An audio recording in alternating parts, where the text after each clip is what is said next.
lies one of the grandest ships that ever carried the British flag. It's great to be here for the opening of the Dudley Hippodrome. A theatrical landmark could disappear if plans to demolish it go ahead.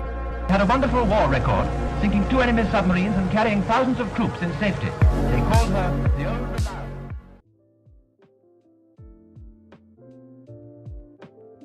In the 1860s, Thomas Ismay bought a shipping line called the White Star Line. He would order the construction of a class of revolutionary ships called the Oceanic class. These ships would quite quickly become successful. Now this meant that other shipping lines were trying to one-up the newly refounded White Star Line. This ultimately led to the White Star Line building 2 newer and larger ships. These ships were to be called the Hellenic and the Germanic. Early on into the construction process, she was renamed to Britannic. On the outside, she resembled her predecessors, the Oceanic class, with one major exception. She had 2 funnels, making her one of, if not the first White Star liner to have this number of funnels. Her yard number was 83, and she, like many ships in that time, would have masts. Her propeller would be an experimental one with the ability to be raised and lowered out of the water without disabling the engines. This didn't catch on, as it was practically useless. The Britannic was to be a very light ship compared to modern standards, coming in at around 5,000 gross registered tons. She was designed to carry 1,720 passengers. Her cabin class accommodations were stunning, however the same cannot be said for storage when compared to modern standards, as they were dormitory style cabins that offered little to no privacy, which is still a major step up compared to the dark, leaky conditions on other ships. The Britannic was going to be built by Harland and Wolff, and like many other ships on this channel would go on to have a nice and peaceful construction process, being completed on the 6th of June 1874. The Britannic's maiden voyage was smooth sailing. Get it? However, the same can't be said for the rest of her career, as in March of 1876 the Britannic decided to catch fire in Belfast whilst the propellers were being worked on. Thankfully though, she'd make it out unscathed. Now, after her fire damage was repaired and her propellers were replaced, the Britannic would go on to win the Blue Riband, though she wouldn't hold it for very long, as her sister the Germanic would steal it from her. Then, in 1878, she would collide and sink a tugboat. But this wouldn't be the last time the Britannic would have a collision, as in March of 1881 the Britannic would go on to collide with a schooner. Then later that same year, the Britannic ran aground in Kilmore due to the fog. Initially, it was believed that the Britannic hadn't sustained any major damage until they noticed that a leak had sprung in the engine room. But thanks to the efforts of the salvage team that was dispatched to her, the leak was soon plugged, and the temporary swimming pool was gone, and the Britannic was refloated shortly after and sent to Liverpool. But unfortunately, this incident doesn't stop there, as on her way to Liverpool, the Britannic sprung yet another leak in the engine room, which led to the Britannic being beached again, this on purpose, and the hole being patched up again by someone who was probably starting to think the Britannic was Rockstar Games' new headquarters.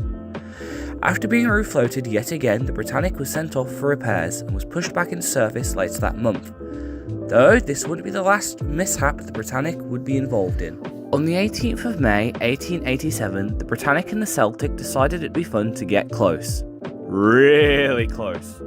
In fact, so close that both ships collided with each other, leading to a massive commotion on deck of the Britannic, as everyone thought she was going to sink. But as you can tell by the fact that this episode isn't over yet, she didn't, and would sail into New York with the Celtic and was later repaired and put back into service a month later.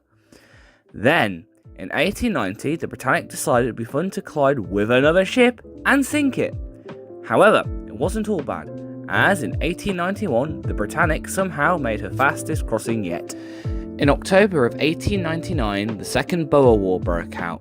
This meant that Britain would need ships, so they decided to requisition the SS Britannic and convert her into a troop ship. Whilst in this role, she would sail a voyage to Australia with a guard of honour on board, which was supposed to be the British representative in the inauguration of Australia. Unfortunately, on her way back from this voyage, she would end up grounding in the Suez Canal, and she would later be refloated and continue to serve as a troop ship until the war's end in May of 1902, when she was finally handed over to the White Star Line, who initially wanted to modernise the Britannic for further use, similar to what they did with her sister ship, the Germanic, a few years earlier. However, it was decided that it would cost too much to modernise the Britannic, so it was decided to scrap her. before this photo was taken with the soon-to-be completed Seadrick, which showed how much bigger ships had gotten in the 30 years since she'd entered service. The Britannic would sail on her final voyage to Hamburg on the 11th of August 1903, ending the career of the Germanic's forgotten sister. Ocean travel in the 1860s could only be described as one word: rough, with passengers being treated more like cargo than actual humans. This was until a person called Thomas Ismay took one look at ocean travel and thought, how could I make this better? Leading to the construction of the SS Oceanic and her sisters. These ships would prove successful, in fact so successful that shipping lines like the Cunard were beginning to try and one-up the White Star Line. This meant that Ismay would need something newer and more luxurious if he is to compete, leading to the construction of two new luxurious liners, the Britannic and the subject of today's video, the Germanic. The Germanic was going to be powered by two compound steam engines that drove one propeller, giving her a service speed of 16 knots. She would have both sails and steam engines, and as for interiors, they were going to be far ahead of most ships of her time, giving the White Star Line an edge over the competition. Unlike 90% of the White Star Line's other ships, the Germanic would be constructed by Harland and Wolff. Her construction process would be relatively uneventful and was launched on the 15th of July 1874. However, she would suffer some delays during her fitting out process, pushing her completion back to the 24th of April 1875. Her Germanic's career would start on the 20th of May 1875, when she left on her maiden voyage, which she completed without event. On the 30th of May, just under a year later, the Germanic would take the blue riband off the Inman Line City of Berlin. On the 7th of November 1880, the Germanic would whack the Samarang for the Don Tony Soprano. The Germanic would have a collision off the coast of New Jersey. Then, in January of 1883, the Germanic's propeller shaft decided to become a sheep, and was sheared. Get it?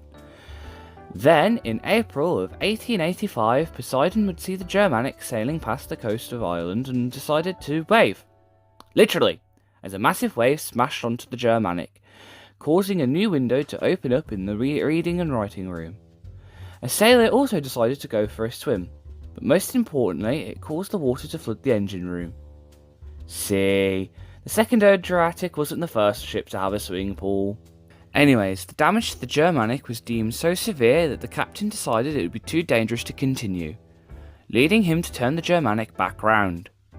By 1895, the Germanic was starting to show signs of age, as she was 20 years old by this point. This would lead the White Star Line to give the Germanic a major refit. This would see the addition of longer funnels, an extra deck, and the installation of brand new triple expansion engines.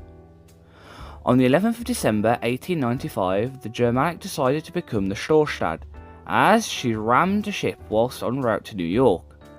This would put the Germanic out of action until 1896.